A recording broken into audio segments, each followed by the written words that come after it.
अपना ही हथवा हो। अरे रे ई का हो बंदूक है कहे तुरे देखे के डोरेला सब लोगवा हो। सिख से तू धैले बड़ा अपना ही हथवा हो।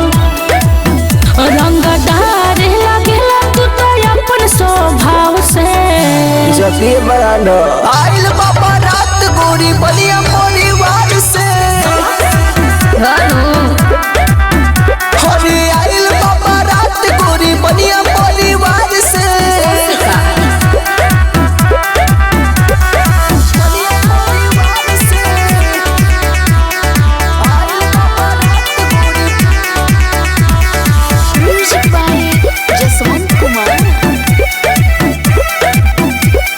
बलिया परिवार से सुनो काहे रंग डारे बाबू करो तारा शादी में तोहरों से बड़ बड़ बड़ जा बारात में बुझाई सब बुझाता जदी पट जाइबू बनिया के लइकन से तब सदियों हो खेती हो सकैगो से डरबन बाबू तोरा जैसन रंगदार से हाओ आइल बाबा रात गोरी बनिया परिवार से जती बरांड हाँ हाँ आइल बाबा रात गोरी बनिया परिवार से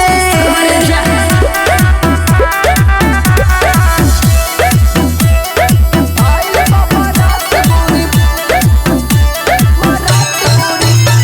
मिक्स बाय ननन किशोर राजा।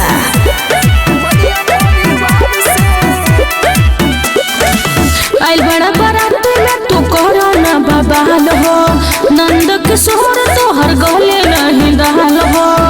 ए बाबू बुझला सब बुझाता जदी पड़ जाए बुसियारम के फेरा में लेके चल जाए के सरवा तोरा डेरा में लगता कि बाबू तू तो मार दे बजान से कोई शक बा आइल बाबा रात गोरी केसरी परिवार से एहो आइल बाबा रात गोरी केसरी परिवार से जमकावा से होई बोल